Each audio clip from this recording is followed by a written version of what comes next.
பிரியமான அன்பு சகோதரிகள் யாவரையும்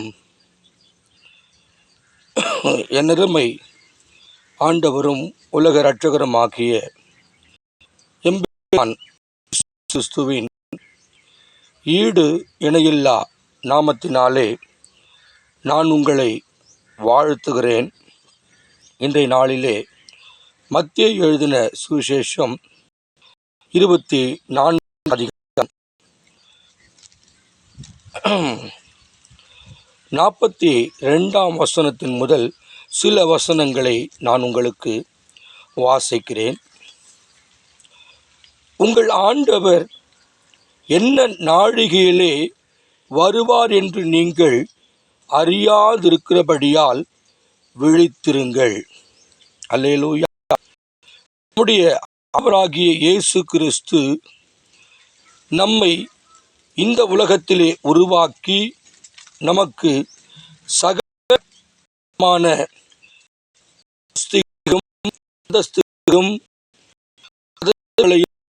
நமக்கு கொடுக்கிறார். நாம் எப்படி அவரோடு கூட ஒரு உறவை ஏற்படுத்திக் கொள்கிறோம் என்பதுதான் இதனுடைய சார அம்சமாய் காணப்படுகிறது. ஏனென்று சொன்னால், ஆண்டவர் என்ன நாளிலே வருவார் என்று நாம் அறியாதிருக்கிறபடியினாலே விழித்திருக்க வேண்டும். அல்லேலூயா. ஒரு கம்பெனியிலே செக்யூரிட்டி எவ்வளவு ஜாக்கிரதையாய் இருக்கிறார்களோ, யார் எந்த நேரத்திலே வருவார்கள், அவர்கள் எந்த நேரத்திலே வருவார்கள் என்று அவர்கள் விழித்திருந்து காத்து கொண்டிருக்கிற அந்த சூழலும் நமக்கு தெரியும். அதே விதமாக நம்முடைய ஆண்டவராகிய இயேசு கிறிஸ்து என்ன நாழிகையிலே வருவார் என்று நாம் அறியாதிருக்கிறபடினாலே விழித்திருந்து நாம் அவருக்காய் எதிர்கொண்டு போக நாம் ஆயத்தம் உள்ளவர்களாய் இருக்க வேண்டும். இதிலே 10 கன்னிகைகளை நாம் பார்க்கிறோம்.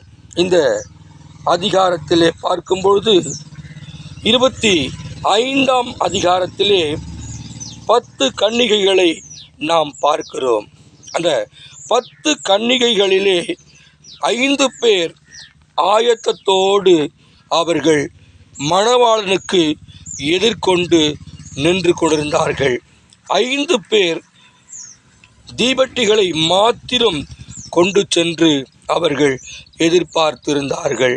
ஆனால் தீபட்டி அணையும் நேரத்திலே அவர்களுக்கு எண்ணெய் இல்லாமல் போனது. பிரியமானவர்களே, பரிசுத்த ஆவியானவர் நம்மோடு கூட இடைப்படவில்லை என்றால், நம்மோடு கூட அவர் இல்லை என்றால் நாம் எப்படி விழித்திருக்க முடியும்? ஆகையினாலே ஆண்டவராகிய இயேசு கிறிஸ்து எந்த நாழிகையிலே வருவார் என்று நாம் அறியாதிருக்கிறபடினாலே அவர் போகும் பொழுது இயேசு கிறிஸ்து ஒரு வார்த்தையை சொல்லிவிட்டு போனார். நான் போகிறேன், வேறொரு தேற்றரவாளனை உங்களுக்குள் அனுப்புகிறேன். அவர் வந்து உங்களை சகல சத்தியத்திற்குள்ளும் உங்களை வழி நடத்துவார். அந்த பரிசுத்த ஆவியானவர் நம்மோடு கூட இல்லை என்றால் நமக்கு பதட்டமான சூழ்நிலை. என்ன செய்வது? இந்த நேரத்திலே எனக்கு எண்ணெய் இல்லையே, மணவாளன் வந்து விடுவாரே, நாம் போய் வாங்கி கொண்டு வரும் வரைக்கும் மணவாளன் எதிர்கொண்டு எப்படி நாம் போக முடியும்? அவர் போய்விடுவாரே, நம்மை விட்டு கடந்து விடுவாரே என்ற ஒரு பதட்டம் நம்மோடு கூட எப்பொழுதும் காணப்படும். பரிசுத்த ஆவியானவர் உங்களோடு கூட எப்பொழுதும் இருப்பார் என்று சொன்னால் நீங்கள் ஒன்றுக்கும் கவலைப்படாமல் எல்லாவற்றிலேயும் ஸ்தோத்திரத்தோடு ஜெபத்தோடு நீங்கள் காத்து கொண்டிருப்பீர்கள். ஒரே ஒரு காரியத்தை நான் இதிலே வலியுறுத்த விரும்புகிறேன். நீங்கள் ஆயத்தமாய் இருக்க வேண்டுமானால் பரிசுத்த ஆவியானவரை நாம் கனம் பண்ணி, பரிசுத்த ஆவியானவரே எங்களுக்குள் நீர் வாருமையா என்று நீங்கள் அழைப்பீர்கள் என்று சொன்னால் நிச்சயமாகவே பரிசுத்த ஆவியானவர் உங்களோடு கூட என்றைக்கும் இருப்பார். பிரியமானவர்களே, நீங்கள் ஆயத்தத்தோடு நீங்கள் காத்து கொண்டிருக்க வேண்டும். இதிலே சொல்லப்பட்டது 24 அதிகாரத்திலே 43 வசனத்திலே எதை குறிப்பிடுகிறார் என்று சொன்னால், திருடன் என்ன ஜாமத்தில் வருவான் என்று வீட்டெஜமான் அறியாததினால் அவன் விழித்திருந்து தன் வீட்டை கன்னமிட்டான் என்று அறிவீர்கள். எந்த நேரத்தில் திருடன் வருவான் என்று அவருக்கு வீட்டெஜமானுக்கு தெரியாதபடினாலே அவன் வீட்டை கண்ணோட்டமாய் நோக்கி கொண்டிருந்தான். நீங்கள் ஆண்டவரை நோக்கி கொண்டிருந்தால் மாத்திரம் போதாது. ஆண்டவரே, நீர் எப்பொழுது வருவீர், உமக்காய் நான் காத்து கொண்டிருக்கிறேன் என்று சொன்னால் மாத்திரம் போதாது. ஆனால் ஒன்றை மாத்திரம் நீங்கள் செய்ய வேண்டும். அது என்னவென்று சொன்னால், நீங்கள் பரிசுத்த ஆவிக்கு நீங்கள் காத்து கொண்டிருக்க வேண்டும். அல்லேலூயா! ஆவியானவர் உங்களுக்குள் வந்தால் அவர் உங்களை நிரப்புவார், அவர் உங்களை உயர்த்துவார், அவர் உங்களை சந்தோஷமாய் வைத்துக் கொள்வார்.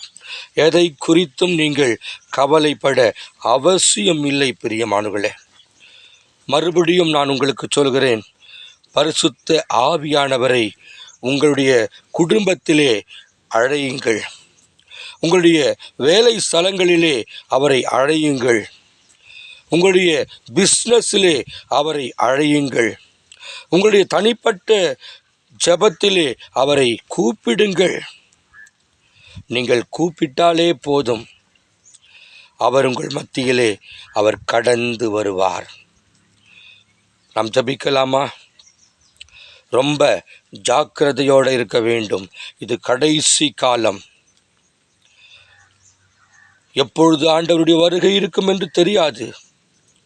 இப்பொழுது பாருங்கள், ஈரான், ஈராக்கு, அமெரிக்கா தேசம் இவைகளெல்லாம் குண்டு மழைகளை போட்டுக்கொண்டு நிறைய சேதங்களை ஏற்படுத்தி கொண்டிருக்கிறார்கள்.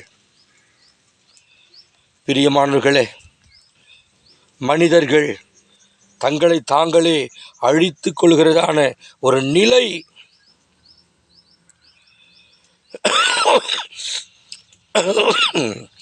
நமக்குள் ஆவியானவர் இல்லை என்று சொன்னால் நாம் கைவிடப்பட்ட நிலையிலே காணப்படுவோம். ஜெபிக்கலாமா? பரலோக பிதாவே, இந்த வேளைக்காக ஸ்தோத்திரம். இயேசுவின் நாமத்தினாலே பரிசுத்த ஆவியானவரே, நீர் எங்களோடு கூட எப்பொழுதும் இருந்தால் நாங்கள் எல்லாவற்றிலும் நாங்கள் ஜெயிக்கிறவர்களாய் நாங்கள் காணப்படுவோம். பரிசுத்த ஆவியானவரே, எங்களோடு நீர் தங்கி தாபரிப்பீராக. இயேசுவின் நாமத்தினாலே ஆமேன், ஆமேன்.